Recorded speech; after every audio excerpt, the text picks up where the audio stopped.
Assalamualaikum warahmatullahi wabarakatuh. Perkenalkan, nama saya Cindy Marcelinda, NIM saya 2101010214 dari Prodi Manajemen, kelas A6 pagi, semester 4, mata kuliah Komunikasi Bisnis dengan dosen pengampu Bapak Suyadi, Magister Manajemen. Di sini saya akan menjelaskan materi tentang komunikasi lintas budaya.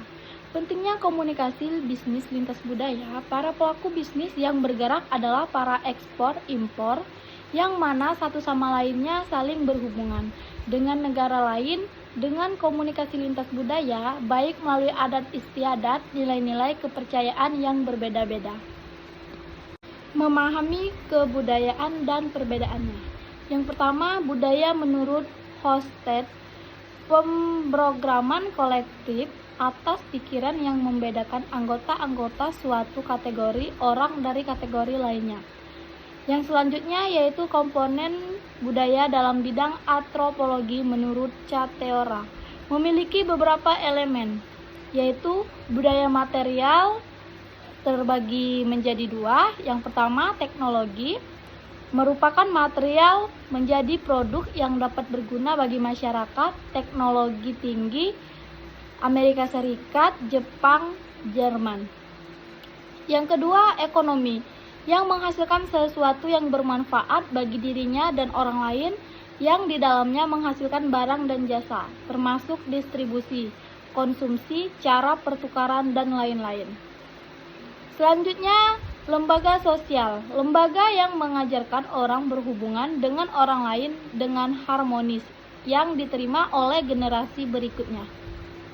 Selanjutnya, sistem kepercayaan. Keyakinan yang dianut oleh masyarakat akan berpengaruh terhadap sistem nilai yang ada di masyarakat tersebut, yang mana berpengaruh terhadap kebiasaan-kebiasaan mereka. Contohnya, bagaimana dengan produk yang mereka konsumsi, bagaimana mereka membeli produk. Selanjutnya ada estetika, berkaitan dengan seni, dongeng, hikayat, musik drama, tari-tarian, nilai-nilai estetika agar pesan yang disampaikan mencapai sasaran yang efektif. Lalu ada bahasa. Bahasa suatu cara yang digunakan seseorang dalam mengungkapkan sesuatu melalui simbol-simbol tertentu kepada orang lain. Maka dari itu, dengan bahasa yang baik dan benar, orang akan mendapat empati dan simpati dari orang lain. Untuk belajar bahasa asing perlu ketekunan, kesabaran, dan latihan. Yang ketiga, mengenal perbedaan budaya.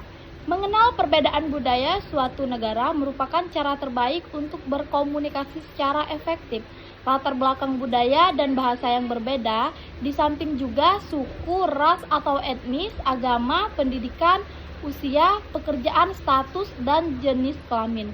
Perbedaan budaya akan berpengaruh terhadap bagaimana seseorang mengirim, menerima, dan menafsirkan pesan-pesan kepada orang lain. Era globalisasi, banyak perusahaan asing yang melakukan bisnis di Indonesia. Oleh karena itu, perlunya pemahaman agar menghindari kesalahpahaman dalam berkomunikasi. Yang keempat yaitu nilai-nilai sosial. Yang pertama, peran dan status. Negara-negara berkembang, peran wanita dalam dunia bisnis masih relatif lemah. Di negara-negara maju, Amerika Serikat, Eropa, peran wanita sudah cukup kuat. Wanita menduduki posisi penting dalam perusahaan. Kebanyakan di Amerika Serikat, status para eksekutif dilihat dari simbol-simbol materialistis, ruang sudut kantor yang luas, karpet mahal, meja kerja eksekutif, dan aksesoris yang menarik. Di Prancis, ruang kerja di tengah-tengah dan dikelilingi para pegawai yang lebih rendah.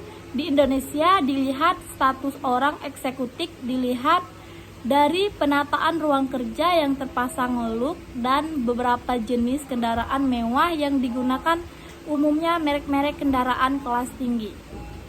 Yang kedua, pengambil keputusan.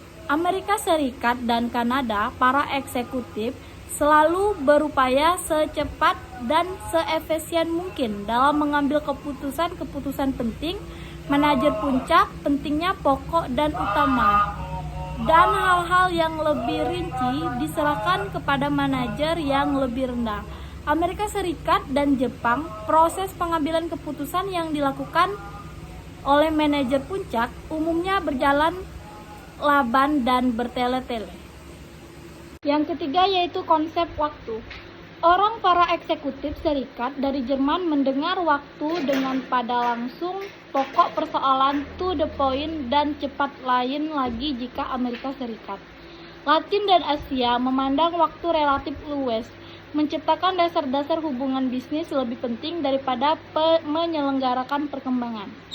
Yang keempat, konsep jarak komunikasi. Amerika Serikat dan Kanada jarak 5 kaki dari tempat pembicaraan, namun di Jerman dan Jepang itu kurang dekat. Di negara timur berkomunikasi relatif dekat. Yang kelima, konteks budaya. Korea Utara atau Taiwan lebih banyak bergantung pada komunikasi nonverbal atau secara tidak langsung. Di Amerika Serikat dan Jerman lebih berkomunikasi verbal. Pembicaraan cenderung langsung pada pokok persoalan tanpa disampaikan secara eksplisit tanpa basa-basi. Yang keenam yaitu bahasa tubuh. Menggunakan bahasa tubuh yang sama antara satu negara yang lain yang bisa menimbulkan kesalahpahaman, oleh karenanya berhati-hatilah. Yang ketujuh, perilaku sosial. Apa yang dianggap sopan di suatu negara bisa jadi dianggap kurang sopan di negara lain. Contohnya di Arab dianggap tidak sopan memberikan hadiah kepada istri orang lain kecuali anak-anaknya. Di Jerman, memberikan bunga mawar untuk wanita menyatakan undangan yang romantis, tetapi sangat tidak baik dijadikan bisnis dengannya. Dan yang kedelapan, perilaku etis. Etis dan tidak etis antara negara yang satu dengan negara yang lain bisa berbeda. Contohnya di beberapa negara perusahaan diharapkan membayar sejumlah uang secara resmi untuk persetujuan kontrak dengan pemerintah. Pembayaran tersebut dianggap sebagai hal yang rutin, sedangkan di Amerika Serikat dan Swedia hal tersebut dianggap bentuk suap dan tidak etis atau ilegal. Yang kesembilan yaitu perbedaan budaya perusahaan. Budaya organisasi suatu cara perusahaan melaksanakan sesuatu boleh tumbuh dan berkembang melalui proses yang lama. Budaya organisasi pekerja melakukan tugasnya, kegagalan pertukaran budaya antara satu perusahaan dengan perusahaan lain. Komunikasi dengan orang berbudaya asing. Yang pertama, belajar tentang budaya. Memiliki budaya berbeda, bahasa berbeda. Contohnya, komunikasi lintas budaya ketika melakukan perjalanan ke suatu negara.